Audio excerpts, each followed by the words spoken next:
Bismillahirrahmanirrahim. Assalamualaikum warahmatullahi wabarakatuh.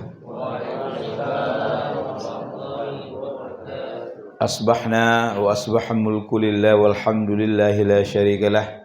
Asbahna ala fitratil Islam wa kalimatil ikhlas wa ala dini nabiyina Muhammadin sallallahu alaihi wasallam wa ala millati abina Ibrahim hanifa.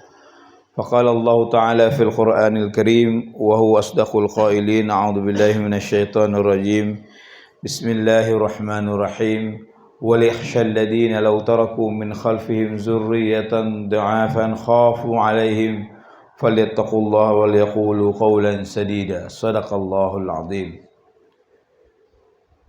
Ma'asyiral muslimin, sidang jamaah salat subuh yang dimuliakan oleh Allah Subhanahu wa taala.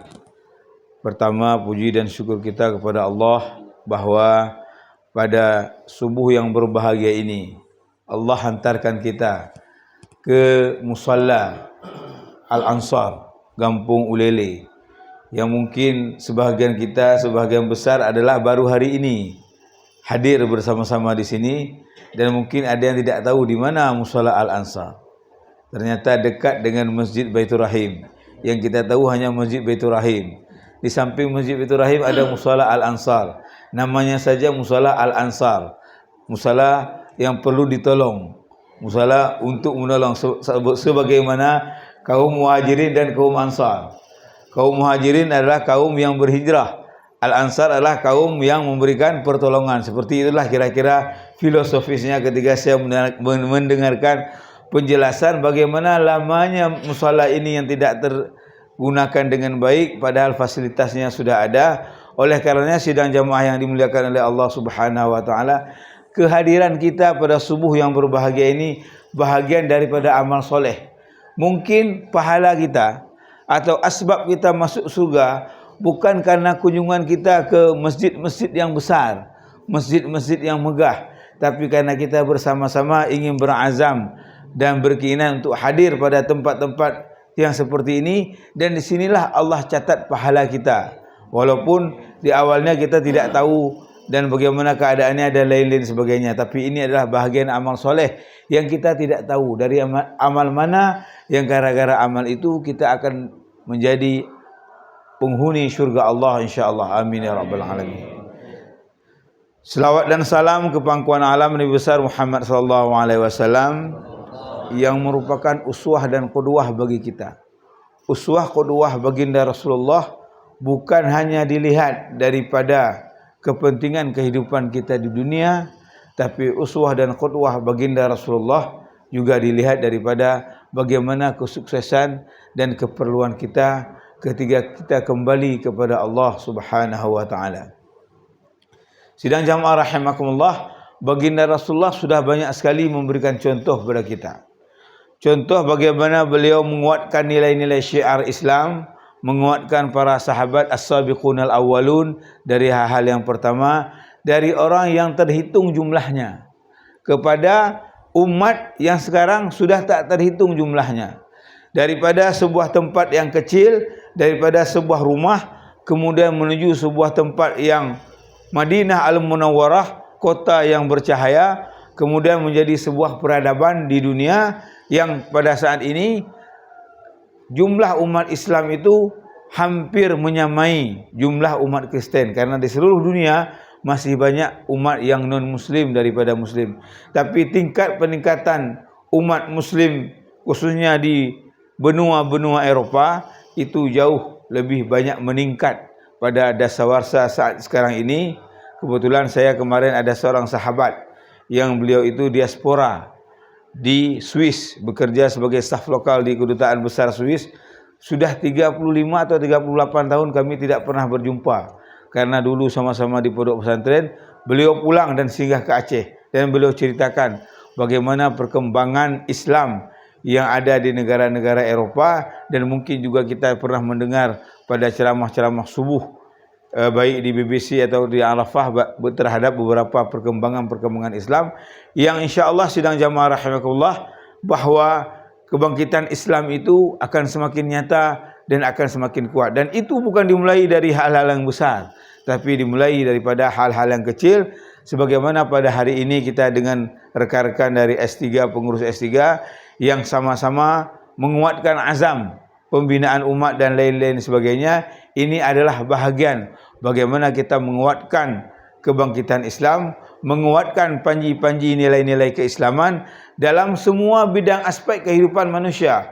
Bukan hanya dalam hal-hal yang ceramah saja, bukan hal-hal yang beribadah saja, tapi banyak hal-hal lain yang itu merupakan bahagian daripada peningkatan dan pengembangan nilai-nilai Islam itu sendiri.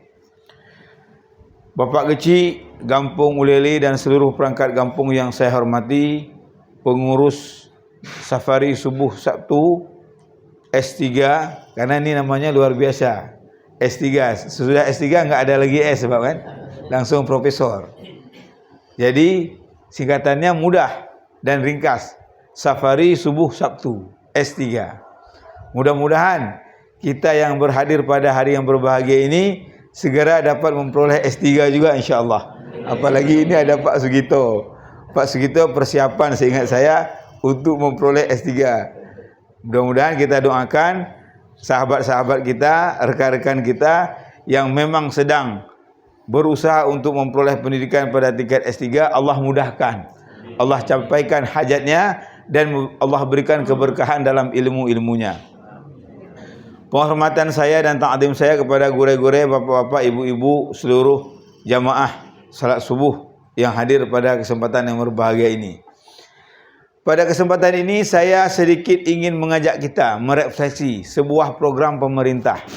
Pemerintah kita secara nasional berazam atau bertekad tahun 2045 menjadi generasi emas. Itu bahasanya. Sehingga banyak program-program yang dilontarkan oleh pemerintah, walaupun yang namanya program pemerintah itu pasti ada pro dan kontra. Di antaranya sekarang ada program sekolah rakyat. Walaupun sudah banyak sekolah-sekolah unggul, ada lagi sekolah rakyat yang mungkin dikhususkan kepada orang-orang yang kurang mampu. Yang di hampir seluruh titik di provinsi ini, baik di Aceh sendiri, khususnya di Aceh yang saya tahu, lokasinya salah satunya di SMA Ali Hashimi di Indapuri. Itu ada juga sekolah rakyat tingkat provinsi yang itu sudah mulai berjalan. Kemudian ada program makan MBG, makan bergizi gratis. Itu merupakan program yang dilakukan hampir di seluruh sekolah pendidikan formal yang ada di Indonesia. Walaupun ada pro dan kontra. Ada yang keracunan, ada yang kelemahan dan lain-lain sebagainya, tapi kita anggap ini adalah sebuah niat baik dari pemerintah. Yang niat baik ini di saat ada kekurangan dan kelalaian-kelalaian untuk segera diperbaiki, semoga programnya bisa berjalan dengan baik. Kemudian baru-baru ini, dan ini baru mulai pendaftaran, ada program 20.000 sarjana magang yang dipusatkan melalui Kementerian Tenaga Kerja, di mana sarjana-sarjana yang baru lulus mendaftar untuk magang ditempatkan pada perusahaan-perusahaan tertentu, dan dia itu dibiayai gajinya itu sebagaimana gaji UMKM, artinya upah minimal, ya, upah minimal regional, UMR maksud saya, sesuai dengan UMR itu akan diberikan gaji, dan itu direkrut hampir 20.000 seluruh Indonesia. Mudah-mudahan ini juga bisa berjalan yang baik. Paling minimal sarjana-sarjana yang baru selesai pendidikan akan memperoleh pengalaman kerja dengan adanya magang tersebut. Walaupun dalam beberapa waktu sekarang ini lembaga-lembaga pendidikan seperti kampus-kampus juga ada program-program magang, tapi ini biasanya dibiayai sendiri oleh setiap mahasiswa atau mahasiswi, tapi ini langsung dibantu oleh pemerintah. Ini adalah bahagian daripada usaha-usaha pemerintah untuk menjadikan 2045 sebagai generasi emas. Namun sidang jamaah rahimakumullah, di balik usaha-usaha ini ada tantangan-tantangan besar di depan kita.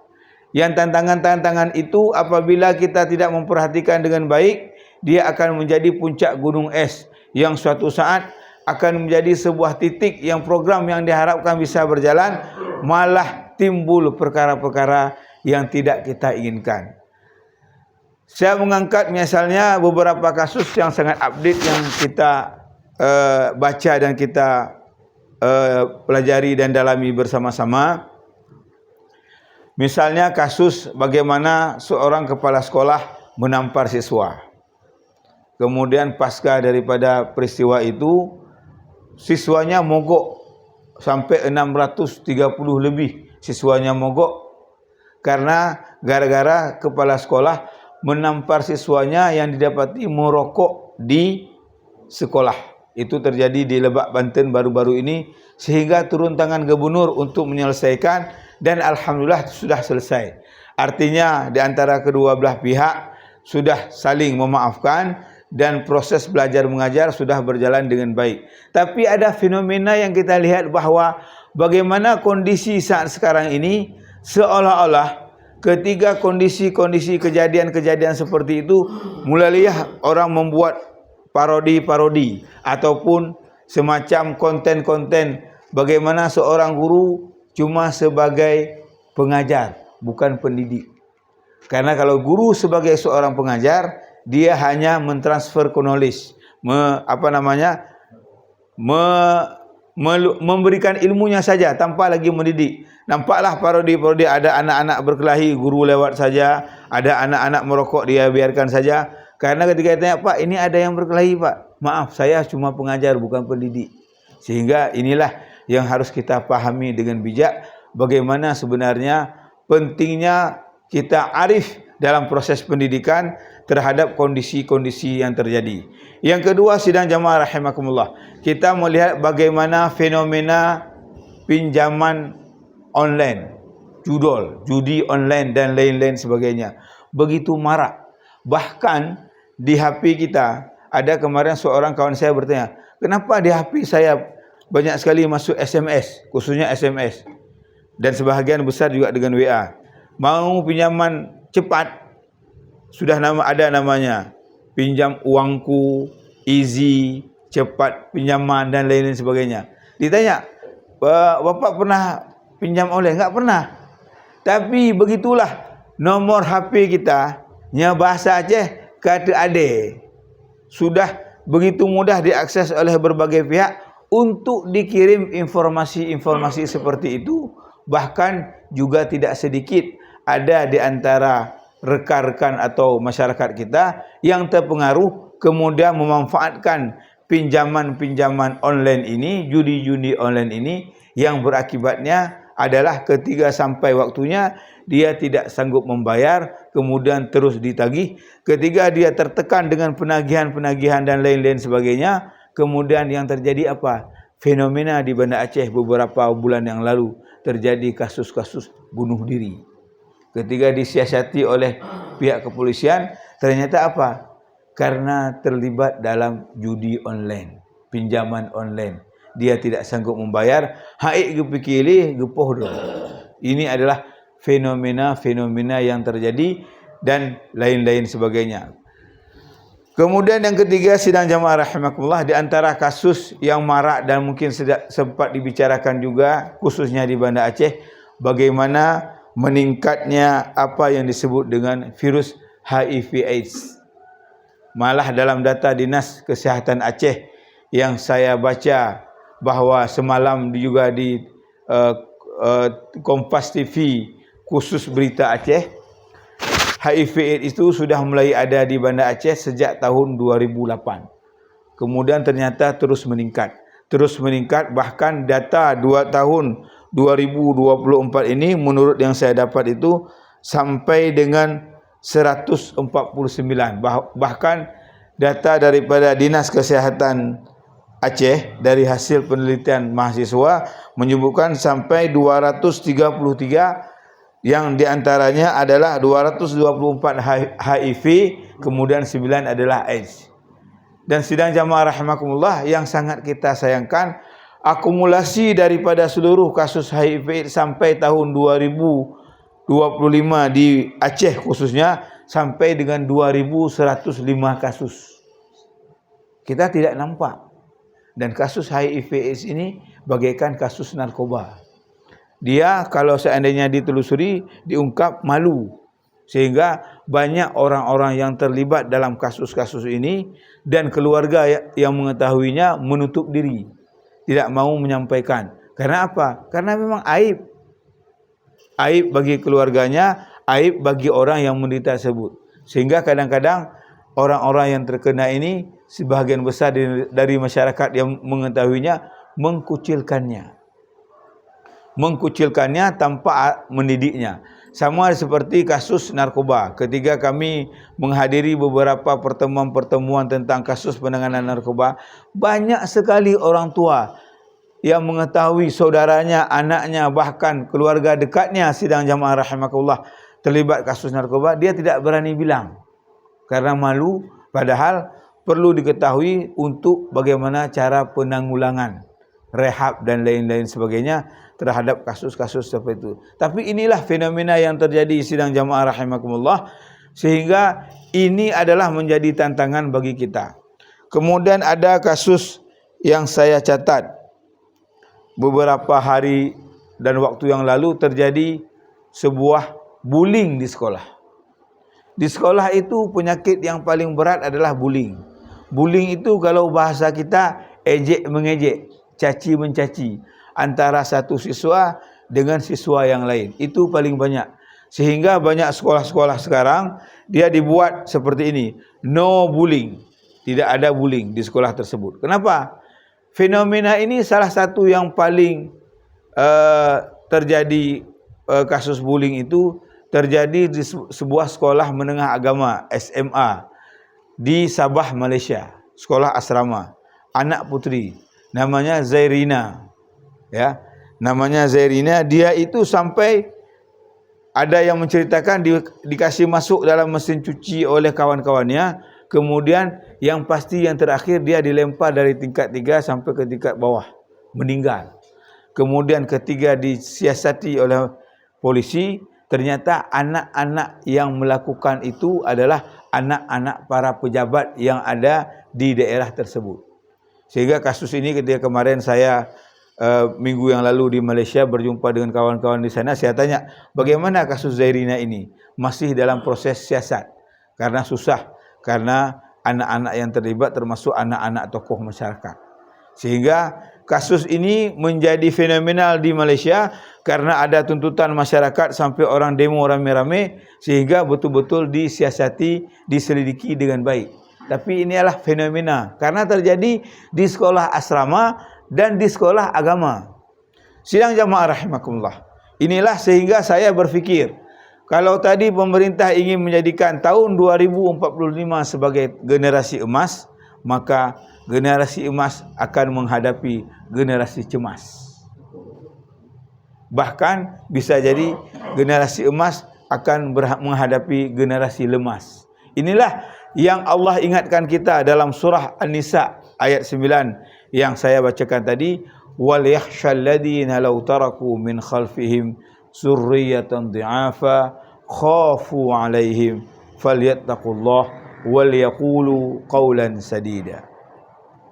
Dan hendaklah mereka takut, wal yakhshal ladina law taraku, apabila mereka meninggalkan di belakang mereka itu zurriyatan dhi'afa, generasi-generasi yang lemah, generasi-generasi yang kurang produktif, khafu alaihim, yang kita khawatir pada mereka, falyattaqullah, maka hendaklah bertakwa kepada Allah, wal yaqulu qawlan sadida, dan hendaklah mengatakan dengan perkataan yang benar. Sidang jamaah subuh yang dimuliakan oleh Allah Subhanahu wa taala, ayat ini apabila kita lihat asbabun nuzul dalam tafsir Ibnu Katsir atau tafsir As-Sabuni yang sempat kami buka, sebahagian besar dalam kitab tafsir menjelaskan ayat ini asbab diturunkannya adalah asbabun nuzulnya karena ada daripada sahabat yang ingin menginfakkan hartanya ke jalan Allah itu sepenuhnya.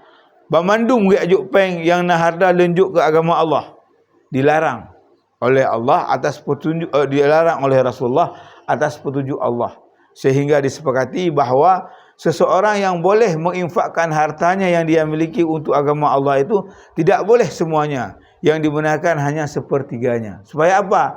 Sisa yang lain itu adalah ditinggalkan kepada keluarga-keluarganya, supaya keluarga-keluarganya secara bahasa tidak menjadi generasi-generasi yang lemah, khususnya lemah dalam bidang ekonomi, sehingga dia tidak mempunyai harta, tidak ada warisan apa-apa, tidak ada hibah, tidak ada warisan. Ini diatur dalam Islam. Jadi begitulah Islam mengatur segala sesuatu sehingga mempunyai dampak yang baik. Nah, begitu juga sidang jamaah rahimakumullah. Oleh karenanya apabila kita melihat teks daripada ayat ini sangat berkaitan dengan fenomena yang kita hadapi. Fenomenanya adalah sidang jamaah rahimakumullah sebagaimana kasus-kasus yang terjadi tadi. Terjadi tidak penghormatan kepada guru, terjadi judi online, terjadi kasus HIV/AIDS, terjadi bullying dan lain-lain sebagainya. Itu hal yang pertama yang tertantang bagi kita. Kenapa? Yang pertama sidang jamaah rahimakumullah, karena perkembangan ilmu pengetahuan dan teknologi. Itu tidak bisa kita pungkiri. Dan perkembangan ilmu pengetahuan dan teknologi ini sidang jamaah rahimakumullah adalah sesuatu yang niscaya pasti terjadi di depan kita, tidak bisa kita hindari. Hari ini bapak-bapak, ibu-ibu, kita lihat semuanya anak-anak kita, baik anak yang ada rezeki ataupun tidak ada rezeki, hampir semua anak memiliki handphone. Kenapa? Karena itu sudah menjadi sebuah fenomena kebutuhan. Tahun-tahun 90, tahun-tahun 2000 saja seingat saya, seseorang yang memiliki handphone itu luar biasa. Bahkan ketika ada handphone, kadang-kadang ada daerah tidak ada sinyal, harus ke pagar dulu ngomong. Ya bagi ya berhaba. Tapi ada oleh urang rumah bapaknya kena handphone hayu dah. Tapi sekarang ada orang ada handphone biasa aja. Malah melihat dulu handphonenya ada boba apa enggak nih? Atau handphonenya apa jenisnya? Yang terbaru atau tidak? Artinya apa? Kemajuan teknologi ini adalah sesuatu yang tidak boleh, yang tidak mungkin kita tolak.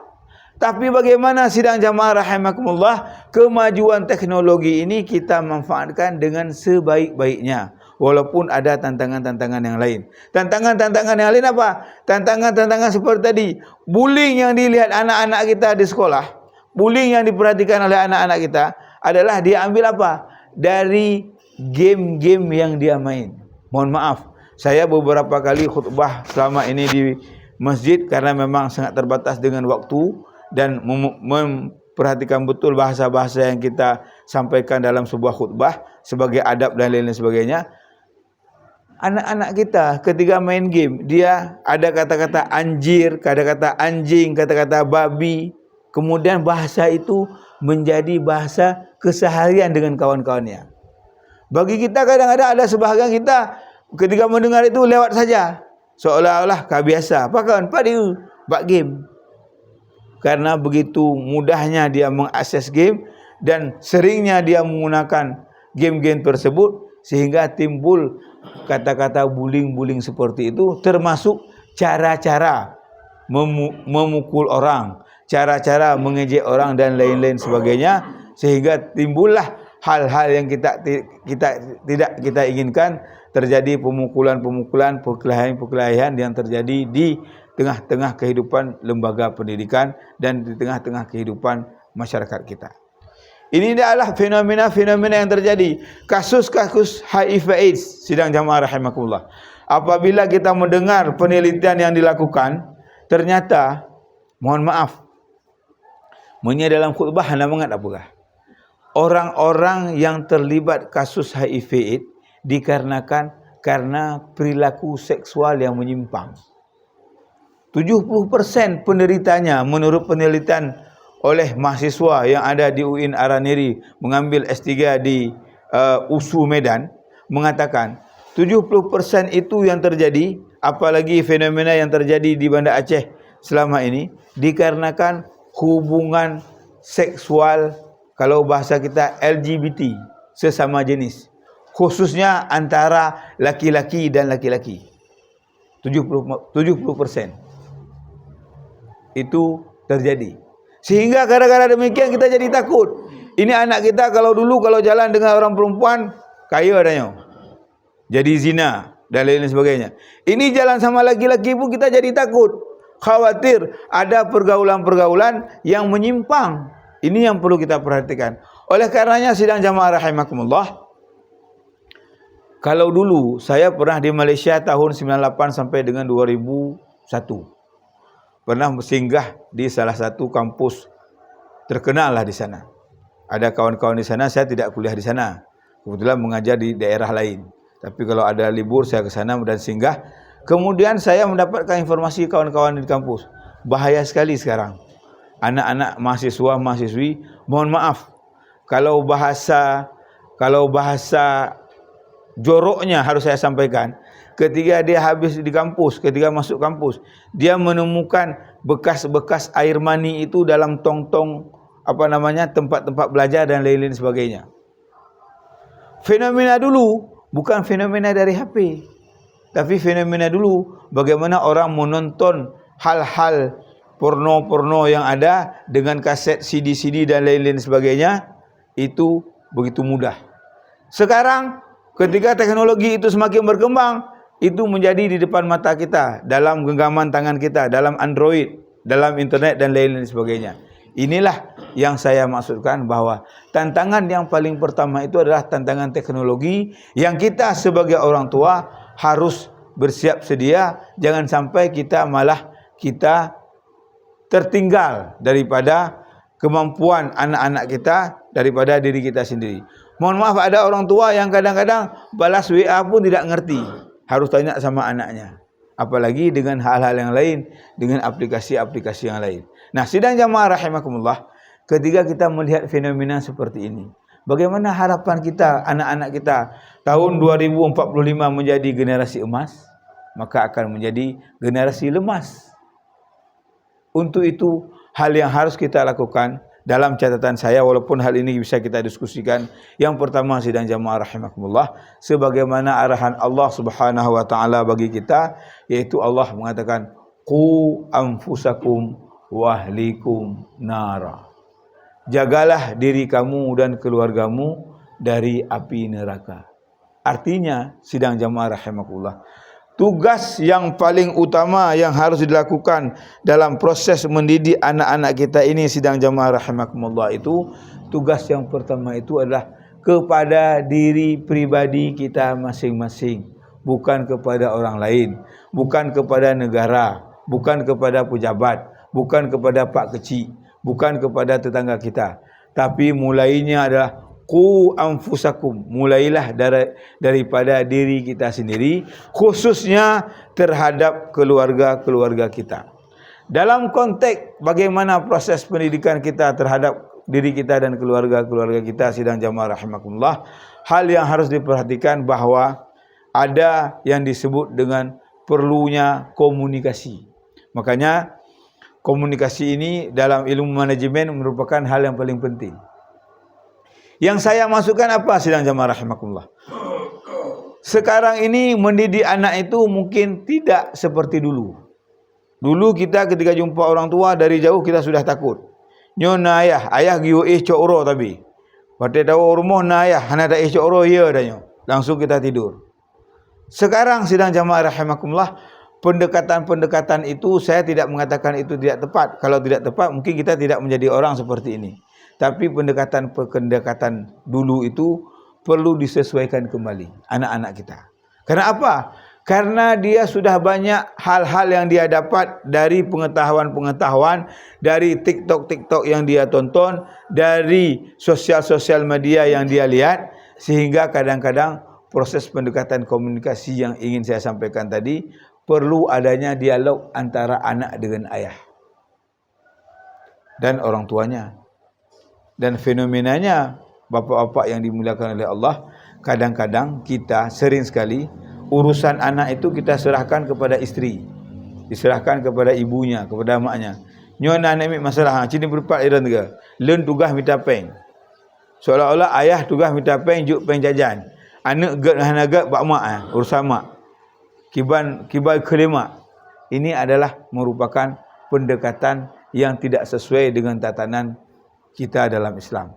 Malah dalam sebuah kajian dikatakan, kalau kita memperhatikan hiwar, dialog antara orang tua dan anak yang ada dalam Al-Quran, 14 dialog itu, ada 17 dialog dalam Al-Quran antara orang tua dan anak. 14 dialog itu adalah antara ayah dan anaknya. Kemudian 2 di antaranya antara ibu dengan anaknya. 1 tidak disebutkan apakah ayah ataupun ibunya. Berarti dialog antara ayah dengan anaknya merupakan hal yang paling utama yang harus kita lakukan. Sebagaimana dialog yang kita lihat bagaimana Nabi Ibrahim dengan Nabi Ismail.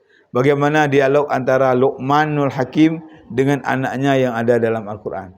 Kita sering sekali bahawa urusan-urusan dialog, urusan pedepak nemit nyanjuk bamak. Leun tugas minta peng. Perlepeng jak balun. Nyana bupu begah bamak. Ini merupakan pendekatan yang salah bapak-bapak. Kalau kita melihat daripada kajian yang ada dalam Al-Quran. Karena sidang jamaah rahimakumullah, bahawa ini menjadi penting, menjadi peran ayah yang baik terhadap proses pendidikan anaknya. Kenapa saya sampaikan perlu dialog?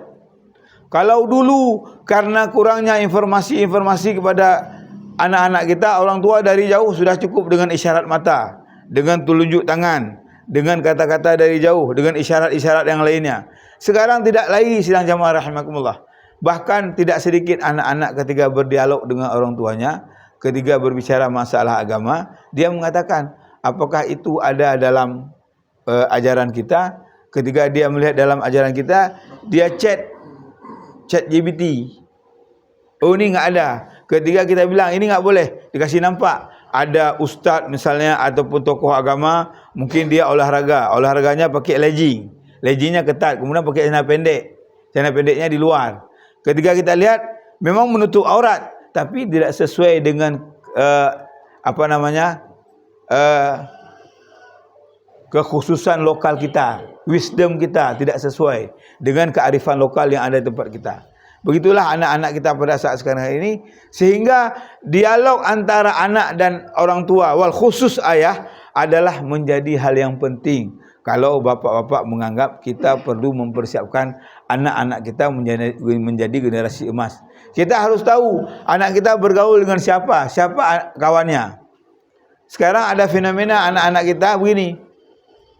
Ini ayahnya kenal sama ayahnya. Kemana kamu? Saya ke rumah kawan saya, anak sini. Kita ketika dibilang, oh anak ustaz ni, aman. Padahal dia cuma berkawan. Tapi ketika pergi, bukan ke rumah ustaz tu dia pergi ke tempat yang lain. Kita perlu dialog. Dialog itu bukan hanya sekedar kita bertanya apa dia perlu, tapi juga dengan kondisi-kondisi sekolah saja. Sekolah-sekolah yang dia hadapi. Bapak Ibu yang dimuliakan Allah Subhanahu wa taala, ini tak laju ke Bapak Ibu. Lupa kita baik dengan ibu-ibu. Saya ingin katakan, tahun 2023 saya mengadakan pelatihan yang disebut dengan talent mapping. Talent mapping itu kalau bahasa kita mencari bakat minat anak. Pihak penyelenggara, karena kegiatan itu kami advokasi dari anggaran pemerintah di Dinas Syariat Islam, mengundang pengurus OSIS SMA yang ada di Banda Aceh. Pelaksananya itu Ikatan Santri Talent Mapping Aceh, Istama.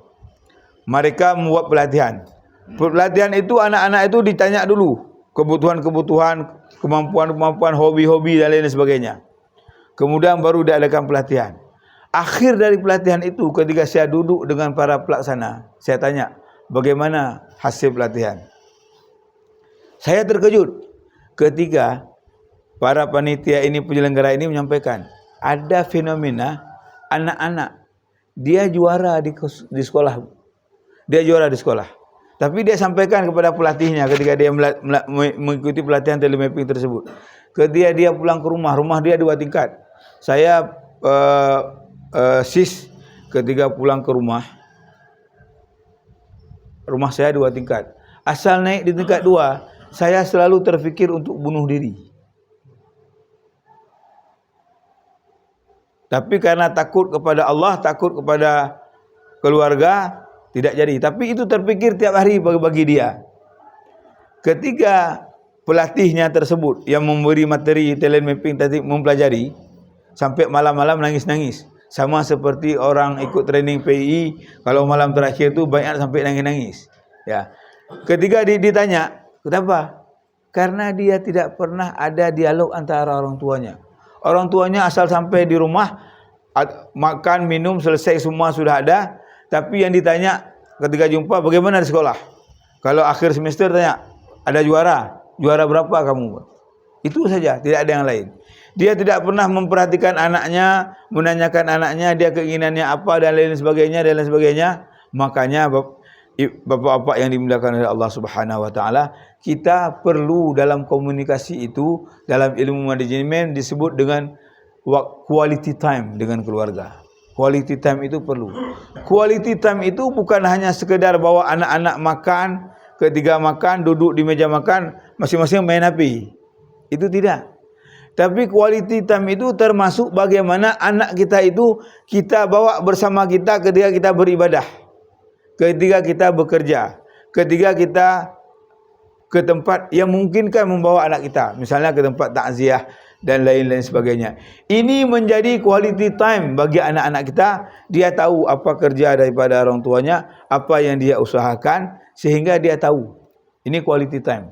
Quality time itu adalah waktu di antara yang sangat berkualitas antara anak-anak itu mencurahkan semua keinginan dia, harapan dia kepada orang tua.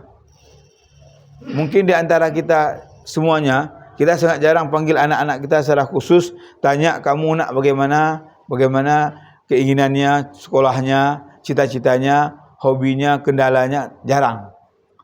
Itulah sekali lagi paling sering kita suruh sama ibunya, istri kita suruh. Coba tanya ini kenapa dia dan lain-lain sebagainya. Ini harus kita jaga dengan baik bapak-bapak yang dimuliakan oleh Allah Subhanahu wa taala, sehingga anak-anak kita tentu memperoleh pendidikan yang baik. Yang kedua, solusinya sesudah kita sebagai orang tua mendidik, tentu kalau di kampung Ulele ini, rumah ini mendidik anaknya dengan baik, rumah ini mendidik anaknya dengan baik, dengan sama-sama kita mendidik setiap keluarga, insya-Allah akan terbentuk lingkungan yang baik pula terhadap pendidikan anak-anak kita. Kemudian yang kedua adalah lembaga pendidikan. Mencari lembaga pendidikan yang tepat. Lembaga pendidikan yang tepat itu kalau ditanya jaminan susah. Jaminan tidak ada. Sebagaimana saya sampaikan tadi di kampus terkenal yang ada di Malaysia. Sekarang lembaga pendidikan yang sangat representatif tapi juga tidak menjamin adalah lembaga pendidikan pesantren dayah, atau dengan bahasa lain, sebahagian besar anak-anak kita ini sekarang orang tua lebih memilih untuk boarding school, sekolah asrama. Tapi sekolah asrama pun, bapak-bapak yang dimuliakan Allah, kalau seandainya tidak ada proses pengurusan dan komunikasi yang bagus juga antara orang tua dengan pengasuh pondok pesantren, guru-guru dan ustazah, tidak menjamin anak-anak kita juga akan menjadi anak yang baik. Saya seumuran saya ketika saya di pesantren, ada salah seorang anak di sebuah kampung di Banda Aceh. Kemudian saya sering bermain di kampung itu waktu saya SD. Ketika dia di pesantren, ketika dia di kampung sebelum masuk pesantren, dia adalah muazzin di Menasah. Dia adalah muazzin di Menasah. Tiba-tiba ketika dia sesudah di pesantren, saya mendapatkan informasi dari keluarganya. Teringat sampai dengan sekarang.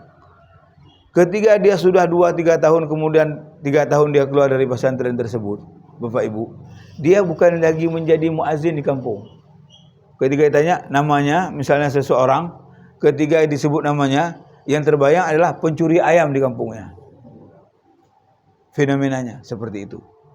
Dulu sebelum masuk pesantren muazzin dia, tapi keluar dari pesantren menjadi pencuri ayam. Bahkan kemudian ketika dia tambah dewasa menjadi orang yang minum minuman khamar di kampungnya. Ketika saya coba perhatikan saya sendiri karena saya kenal orangnya, saya teringat ternyata di pesantren itu anak-anak yang diantar oleh orang tuanya tidak semuanya adalah anak-anak yang memang dari keluarga yang soleh-soleh dan baik-baik. Tidak sedikit orang tua yang mengantar anaknya ke pesantren karena di rumahnya juga tidak mampu lagi untuk dididik sendiri. Rujuk pesantren supaya bukan good. Waktu duduk pesantren karena tidak mungkin 24 jam dia bergaul dengan kawan-kawannya yang mungkin suka merokok, suka lari dari pesantren, sehingga dia yang dulunya baik di kampungnya, di rumahnya menjadi rusak gara-gara pergaulan yang ada di pesantren. Inilah yang saya bahasakan, tidak ada jaminan. Sebuah lembaga pendidikan itu pasti tidak ada jaminan. Termasuk hal-hal yang lain yang terjadi, misalnya bullying-bullying sebagaimana kita sampaikan kasus seperti ada di Malaysia, tidak sedikit juga ada di pesantren-pesantren. Oleh karenanya, yang perlu dilakukan pada sebuah lembaga pendidikan apa, Bapak Ibu? Yang perlu dilakukan adalah komunikasi antara pengasuh dan para ustaz dan ustazah. Di antaranya adalah perlunya ada kegiatan parenting antara wali santri dengan guru-guru ustaz dan ustazah yang ada di pesantren di mana Bapak Ibu menitipkan anaknya di pesantren. Itu penting. Supaya apa? Supaya wali santri itu bisa mengetahui bagaimana proses untuk pendekatan yang perlu dilakukan oleh orang tuanya ketika anak-anaknya pasca di pesantren. Fenomena yang paling banyak yang saya dapatkan karena kami juga mengasuh pesantren, apa yang disampaikan oleh wali murid. Kami ada pesantren Darul Quran Aceh di Samahani. Ketika saya menjumpai wali murid, dia cerita seperti, Ustaz, pakai nenek mit kan, nyekawa rumah. Misalnya 1 bulan ni ada libur ni. 1 bulan nanti sebulan, 1 minggu itu ada libur 1 hari. Bisa bawa pulang ke rumah. Asal pulang ke rumah, kerjanya tidur aja. Nyeka duduk rumah, tengut aja. Itu phone. Yang kedua, asal sampai di rumah, dia lalai dengan TV atau lalai dengan HP. Kenapa? Saya sampaikan. Yang pertama, mungkin di pesantren memang jadwal tidurnya terbatas. Walaupun kami juga ada menjadwalkan anak-anak untuk tidur siang, supaya malamnya fresh ketika dia juga belajar. Dan tidur malam itu kita jaga betul sampai jam 10 semua kegiatan harus off supaya anak-anak dapat istirahat. Tapi subuh sudah bangun. Mungkin bangunnya lebih cepat mereka daripada kita. Kalau kita subuhnya jam 5.10, mereka mungkin 4:30 sudah harus bangun, hafal Quran dulu dan lain sebagainya. Mungkin kekurangan jam tidur. Yang kedua, sibuk dengan TV dan HP. Itu ibarat orang-orang, anak-anak. Karena apa? Di pesantren tidak boleh ada HP. Tidak pernah menonton TV. Begitu dia sampai di rumah, nyan phone yang hantar nimat. Karena HP bapak runci, karena HP yang disimpan di rumah. Lalai dia lihat sosial medianya dan lain sebagainya. Inilah fenomenanya. Karena sekali lagi adalah tantangan IT seperti tadi. Tapi kalau seandainya orang tuanya mengikuti parenting yang disediakan oleh pihak pesantren, pihak lembaga pendidikan dengan wali santrinya, dia akan mengetahui bagaimana trik-trik, bagaimana celah-celah cara menjaga anak-anak kita. Karena kadang-kadang disayangkan, ketika di pesantren dia rajin untuk salat berjamaah, tapi sampai di rumah dia malah tidak pergi. Padahal kadang-kadang rumahnya dekat dengan masjid. Inilah fenomena-fenomena Bapak Ibu yang bahasa saya perlunya komunikasi antara pihak penyelenggara pendidikan, lembaga pendidikan dengan wali santri yang ada di sekolah-sekolah. Jangan sampai pihak sekolah tidak pernah ada komunikasi.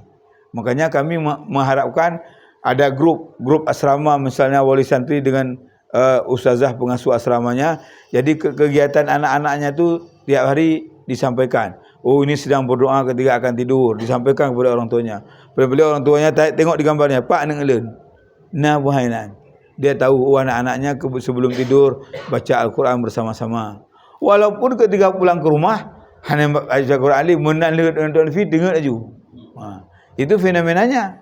Tapi minimal orang tuanya mengetahui bagaimana caranya dalam proses supaya nilai-nilai kebajikan yang ada di lembaga pendidikan dayah di pesantren bisa juga diterapkan di rumah masing-masing, walaupun persentasenya mungkin tidak sepenuhnya bisa seperti pesantren.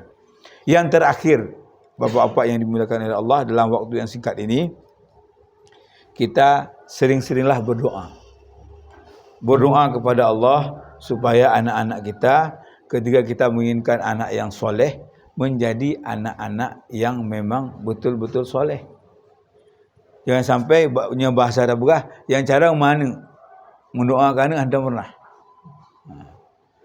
Jadi berdoalah kita kepada anak-anak kita, karena Nabi Ibrahim saja berdoa kepada Allah, Rabbi habli minas salihin. Ya Allah, berikanlah kepadaku anak-anak yang soleh. Berdoa. Ketika anak-anak kita mungkin karakternya terlalu aktif, anak-anak kita terlalu emosional, jangan kita balas dengan emosional, tapi balaslah dengan elusan dan doa kepada Allah, karena mungkin dengan doa seperti itu dia bisa dilembutkan. Ya, dengan doa yang kita lantunkan itu sehingga harapan kita menjadi anak-anak yang soleh akan menjadi kenyataan dalam hidup kita. Mungkin ini beberapa hal yang perlu saya sampaikan dalam kesempatan yang singkat ini. Mudah-mudahan bermanfaat bagi saya sendiri dan seluruh sidang jamaah S3 yang pada hari ini hadir bersama-sama. Saya yakin pada hari ini kehadiran kita adalah penuh dengan ketekunan dan keinginan kita memperoleh nilai-nilai kebajikan daripada Allah Subhanahu wa taala, dan kita harapkan anak-anak kita, generasi kita, karena generasi kita ini adalah syubbanul yaum rijalul ghad. Pemuda hari ini adalah pemimpin hari esok, menjadi anak-anak yang penuh dengan ketaatan kepada Allah Subhanahu wa taala, anak-anak yang penuh kesolehan, anak-anak yang dapat mendoakan kita ketika kita sudah kembali kepada Allah Subhanahu wa taala. Amin amin ya rabbal alamin. Aqulu qouli hadza wa astaghfirullahal azim. Subhanakallah wa bihamdika asyhadu an la ilaha illa anta astaghfiruka wa atubu ilaik. Billahi taufiq wal hidayah. Wassalamu alaikum warahmatullahi wabarakatuh.